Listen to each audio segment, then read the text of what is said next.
తమ వంశవృక్షంలోని పెద్దలకు వందన సమర్పణ తెలియచేయడానికి వీరిని వేదిక మీదకు రావాల్సినదిగా సవినయంగా కోరుతున్నాను. శ్రీ కస్తూరి ఆంజనేయులు గారు, డాక్టర్ మంచిరాజు రామానంద శర్మ గారు అండ్ లలితాదేవి గారు, శ్రీ ఎన్ మోహన్ రావు గారు, శ్రీ కురుమద్దలి సుబ్బారావు గారు అండ్ శ్రీమతి లీల గారు, శ్రీ బివి శివరామ ప్రసాద్ గారు అండ్ శ్రీమతి బి శకుంతల గారు వీరిని వేదిక మీదకి రావాల్సినదిగా సవినయంగా కోరుతున్నాను. వంశవృక్షంలోని పెద్దలకు వందన సమర్పణ. మా మామగారు రాజయోగానందమూర్తి గారు పేరుకి తగ్గట్టుగా రాజయోగిగానే ఉండేవారు. మా అత్తగారు సుందరమ్మ గారు పేరుకి తగ్గట్టుగా చాలా సుందరంగా ఉండేవాళ్ళు. ఆవిడ పెద్దవాళ్ళతో పెద్దవాళ్ళుగా, చిన్నవాళ్ళతో చిన్నవాళ్ళుగా కలిసిపోయేవారు. ఇప్పుడు వారిద్దరూ లేరు. మా మామగారి తరఫున నిజానికి మా పిన్నమామగారు, పిన్నత్త గారు ఆయన కస్తూరి ఆంజనేయులు గారిని, సత్యవతి గారిని పిలిచాము. చాలా ఉత్సాహంగా వస్తామన్నారు. ఆంజనేయులు గారికి 83 ఏళ్ళు, అయినా ఉత్సాహంగా వస్తానన్నారు. భార్యాభర్తల అనుబంధం ఎలా ఉండాలో వారిని చూసే నేర్చుకోవాలి. కస్తూరి వారి ఇంట్లో ఎవరి ఇంట్లో ఏ శుభకార్యమైనా వారి అండదండ లేకుండా ఎప్పుడూ జరగలేదు. అసలు మా పిన్నమామగారు జగమెరిగిన బ్రాహ్మడు. ఆయన ఎందరికో పెళ్లిళ్ళు కుదిర్చి ఆ జంట ఎన్నిసార్లు సన్మానాలు కూడా పొందారు. మా పిన్నత్త గారు అయితే మన 19 గ్రంథాలు అవపోసన పట్టేశారు.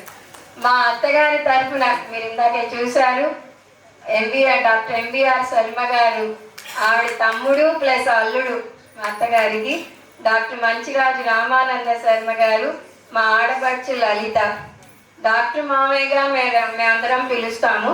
శర్మ గారు మన యూట్యూబ్ కార్యకర్తలుగా అందరికీ చిరపరిచితులే. ఆయనని కళ్ళారా చూడాలని అందరూ ఉవ్విళ్ళూరుతున్నామని చెప్పారు. ఇవాళ ఆయన దర్శన భాగ్యం కలిగింది. మా జీవితంలోని ప్రతి మజిలీలోనూ ఆయన చేయూత ఉంటూనే ఉంటుంది. మేము కారు కొన్నా, కంప్యూటర్ కొన్నా, ఓ ఇల్లు కొన్నా, మా అమ్మ పోయినప్పుడు కూడా అన్నిటికీ ఆయన మంచి చెడుకి మాకు అండగా నిలిచారు. మా ఆడపడుచు లలిత అయితే లలిత అమ్మవారే. ఆడపడుచు సతాయించాలని కూడా తెలియని మనిషి ఆవిడ. మా అందరి మీద ఎనలేని అభిమానం. ఒక డాక్టర్ భార్య ఎలా ఉండాలో, ఎలా మన్ననలు పొందాలో వీరిని చూసి నేర్చుకోవాలి. ఆయన ఇప్పుడు మా పుట్టింది తరఫున అక్షరమే ఆయన శ్వాసగా జీవించారు. ఎంఎస్కో అధినేత ఎంఎన్ రావు గారు, మా నాన్నగారు.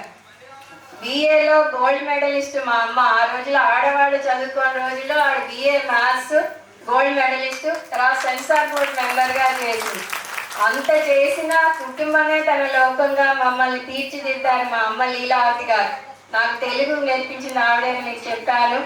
ఆవిడ ఎక్కడికైనా వెళ్ళాలంటే నాకు 3 ఆడపిల్లలు ఉన్నారు, వాళ్ళ పెళ్లిళ్ళు చేయడమే నా బాధ్యత అన్నట్టుగా జీవించింది. మా నాన్నగారి తరఫున మా మేనత్త భర్త అయిన నందివాడ మోహన్ రావు గారిని వేదిక మీదకి పిలిచాము. మా మామయ్య గారు 90వ పడిలో పడిన ఆయన అందం చెక్కు చెదరలేదు. ఆయన చాలా అందగాడిగా అందరం ఆరాధిస్తూ ఉండేవాళ్ళు. మనోస్థైర్యం సన్నగిల్లలేదు. వృద్ధాప్యాన్ని ఒక వరంగా ఎలా భావించవచ్చో, స్వేచ్ఛగా ఎలా జీవించవచ్చో ఆయన చూసి నేర్చుకోవాలి. ఆయన పిల్లలిద్దరు ఇక్కడే ఉన్నా కూడా ఆయన ఒంటరిగా ఉండి పని అమ్మాయి పిల్లలకి చదువు చెప్తూ ఒక వ్యాపకం పెట్టుకుని చాలా యాక్టివ్గా ఉంటారు. ఆయన సన్మానించవలసిందిగా కోరుతున్నాను.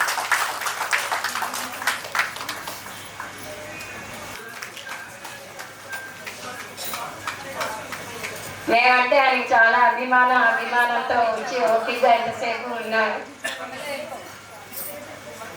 తర్వాత మా నాన్నగారు అక్కయ్య కొడుకు సుబ్బారావు గారు, ఆయన కూడా రచయిత. మా తాతగారి గురించి అంతా రాస్తూ ఉంటాడు. ఆయన్ని మేము అబ్బాయి బావ అంటాము. వారి నాన్నగారికి 9 మంది సంతానం. అన్నదమ్ములు, అక్క చెల్లెల అనుబంధాలు, ఆప్యాయతలు ఎలా ఉండాలో వారిని చూసి నేర్చుకోవాలి. వారి కుటుంబంలో ఎవరికి కష్టం సుఖం వచ్చినా మేమున్నామంటూ తక్కిన వారందరూ వారికి అండదండలుగా నిలుస్తారు. మా అక్కయ్య రాలేకపోయారు ఆరోగ్యం బాగుండగా. రేపు వాళ్ళ మనవడి పెళ్ళి, వాళ్ళ ఇంట్లో అంత హడావిడి ఉన్న బావ నువ్వు పెద్దవాడిగా రావాలి అంటే పెద్ద మనసుతో వచ్చాడు. చాలా సంతోషం. థ్యాంక్ యూ బాబా. మా అమ్మ తరఫున ఆమె అక్కయ్య కొడుకు కోడలు బావరాజు శివరామ ప్రసాద్, మేము పెద్ద బాబు అంటాం, శకుంతలని వేదిక మీదుగా ఆహ్వానించాం. మా సొంత అన్న వదినలాగానే మా బాగోగులు ఎప్పటికప్పుడు చూస్తూ ఉంటారు. మా అమ్మ పోయినప్పుడు మాకు చాలా అండగా ఉన్నారు. మా అన్నయ్య ఎక్కడో ఫారెన్లో ఉండిపోయాడు, వీళ్ళే మాకు అండగా ఉన్నారు. మా వదిన అయితే మమ్మల్ని సొంత ఆడపడుచుల కన్నా ఎక్కువగా చూస్తుంది. మాకు అన్నింటిలోనూ అండగా ఉంటుంది.